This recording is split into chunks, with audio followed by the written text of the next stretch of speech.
Sinasabi din nila, 'di ba, na parang tumaas daw yung rate, tumaas daw yung tiwala ng tao sa bumaba yung tiwala ng tao sa pangulo kasi inilabas niya yung corruption, right? Pero actually it doesn't make sense, right? Kasi kung titingnan mo rin based on the survey, ang mga tao sinasabi nila na dapat ang pinakamalaking issue, most important issue that the president should be focusing on is yes, the current state of corruption and relationship to public trust. And public trust, based on the survey, is saying na mababa yung trust. In fact, bumabagsak.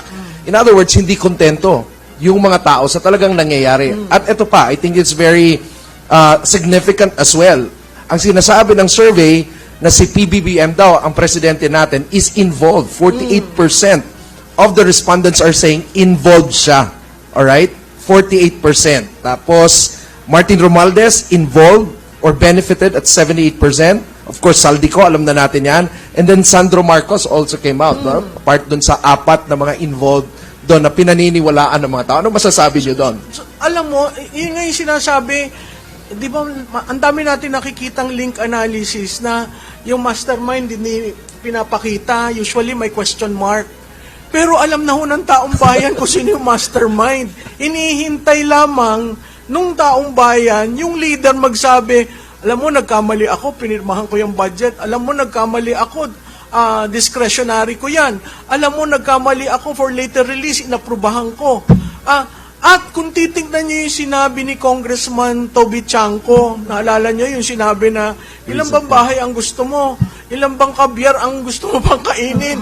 Ilang pansasakyan? It was the president asking those questions to the speaker. Oh, ngayon, ibabalik ko naman doon sa, nag-release ka ng 12 kontratista. Yun ay part ng diversion.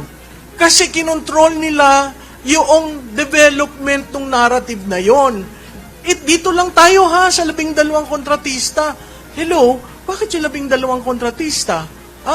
At pag tiningnan mo ulit, dito lang tayo sa Bulacan. Kaya hindi ko maintindihan bakit Bulacan ang ginawa niyong example. Bakit probinsya ko, Oriental Mindoro, ginawa niyong example? Abay, walang kaso. Di ba? Walang kaso yung mga politiko doon. Ang mga district engineers lang ang naipit. Ang tanong ko, ba't hindi sinama ang Ilocos Norte? Kaya tinatanong ko yan sa BFF ko. Kayo na sabi na hindi, siya ang nagdala ng anti-corruption, siya ang nakipaglaban, siya lamang ang presidente. Hindi ba dapat kung ikaw ang presidente, unang mong titingnan sa distrito mo? Sino ang hindi nila sinasabi, most of the ghost projects are in Ilocos Norte. Done by a mayor he supported in 2025. Kalaban sa pinsan niyang si Michael Kion. Tapos pag kinumpare nyo, nag-donate rin pala yun. Oo, ganun din yung sitwasyon ni Senator Escudero. So kung may nag-donate at lahat naman ho ng kontratista, nagdo-donate yan sa mga kandidato. Yun ho yung realidad ng politika natin. Right. So kung ikaw ipipik mo lang ito at ito excuse, hindi ba may pinapaboran ka? So kung titingnan nyo ho yung mahiya naman kayo campaign, nung ginawa yung mahiya naman kayo campaign, it was to deflect, ialis ang ilaw sa presidente at ituon sa iba. Kaya nga yung mga politiko nagbubulong-bulungan hanggang saan ba tayo? Baka umabot sa atin, no? Kaya ako, doon na lang ho sa probinsya namin, hindi ho ba yung napunta kay Arnan Panaligan ay isang parking na hindi niya alam pero ginawa ng district engineer? O bakit ho? Saan ho natin nakuha yung impormasyon na yon? Si Congressman Toby Chanco nagsabi, parking Sagasa. Galing sa kanila yon. Ako nagtrabaho sa Kongreso, ngayon ko lang ho naririnig yan ng parking at Sagasa. Parking, walang pakialam ang congressman, nakapark lang doon, kikita ka ng 3%. Sagasa, sasagasaan ka doon para kung anong project na gusto. So, hindi ho totoo yung mga sinasabi na si Presidente nga ang nag-umpisa nito So, ang tanong ko, kung si Presidente nag-umpisa, hindi ba si Presidente rin ang pumirma ng budget? Hindi ba sa implementation, ang Presidente ang nag-direct sa DBM ilabas nyo na yung notice of cash allocation, ilabas nyo na yung SARO. Diba? May character doon sa Blue Ribbon na sinabi, nakakuha ng 100 million, I think, or larger, pumunta lamang sa kalihim ng DBM. Na-issuehan ka agad na notice of cash allocation. Ang tagal ho nun, bago lumabas ang notice of cash allocation. So, ako, ang sinasabi ko lang, doon sa tanong ni Rob, ang taong bayan ho, hindi tanga. Para ka kumuha ng rating na ganon, 48% kasama ang presidente, 78% si Speaker Martin. Ano nagsasabi nun? Alam ng taong bayan kung sino yung mastermind. Kaso, karamihan ng gumagawa ng link analysis, natatakot ilagay dun yung picture. Kasi baka mamaya sedition, no? Inciting to sedition. Oh. So, yung mga ganon, wala ka naman sinabi, linagay mo lang yung muka. Kaya sabi nung iba, hindi lagyan na lang natin ng question mark. Forever hindi natin malalaman yon. Pero alam natin yung budget. Kaya nga itong out dahil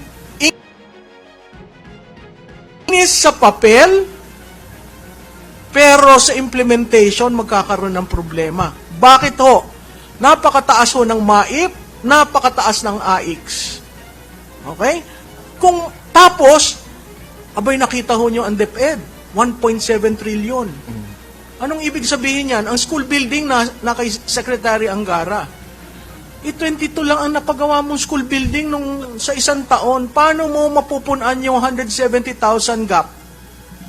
So marami ho tayong kailangang bantayan, lalo na dito sa 2026 kasi i-implement. Ako lang, Rob, ang parati kong call sa Supreme Court, desisyonan nyo na ho yung 2025.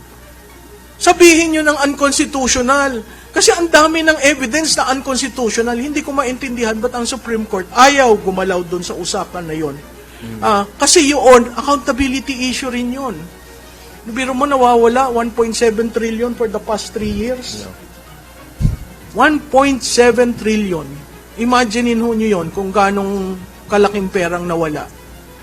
Hindi namin ito linabas, but we did a correlation study between the fall of the trust of the President from the time my BFF became the spokes.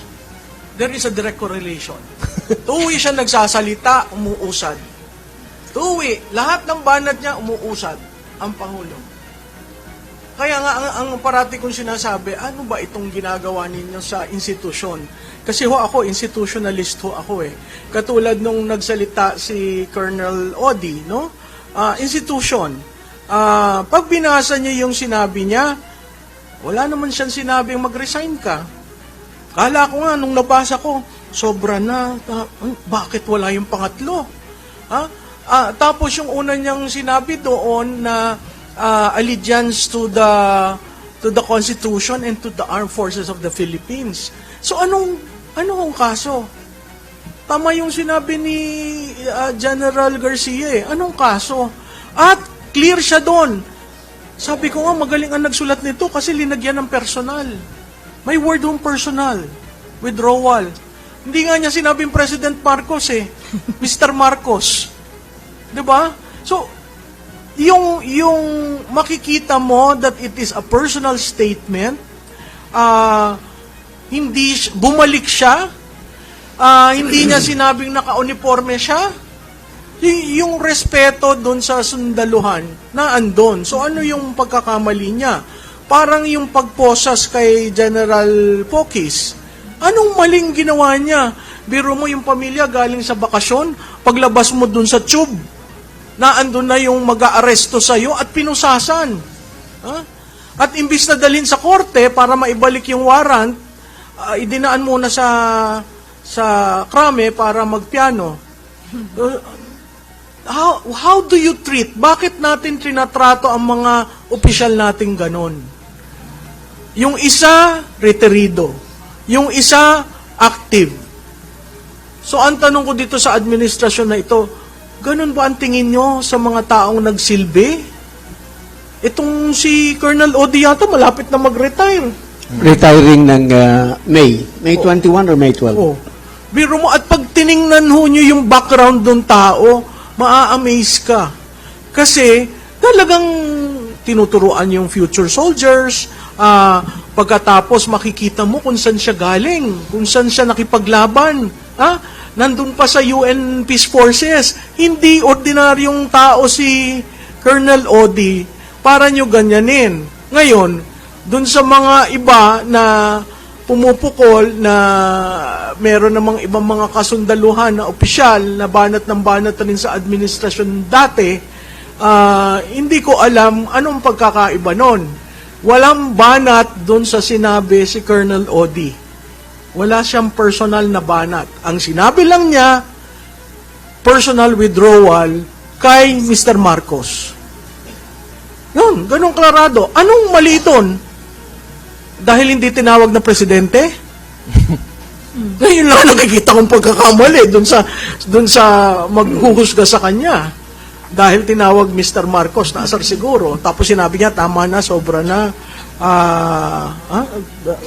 paglaban ang Pilipinas. So, he didn't even say resign. He didn't even call for the soldiers or the rank and file to withdraw support. It was a personal decision.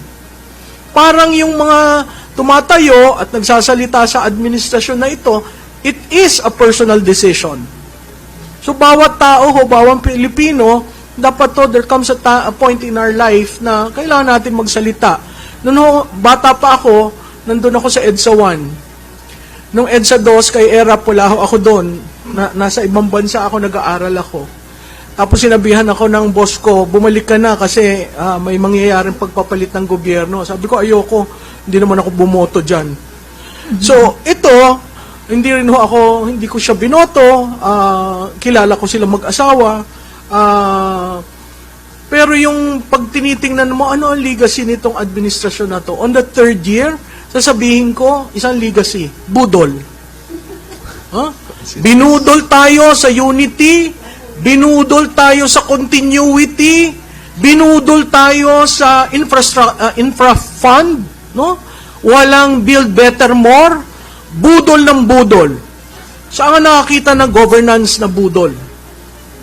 Ay, sa public administration ho, hindi ho yan napapag-usapan. Sa public administration, pinag-uusapan accountability, transparency. No?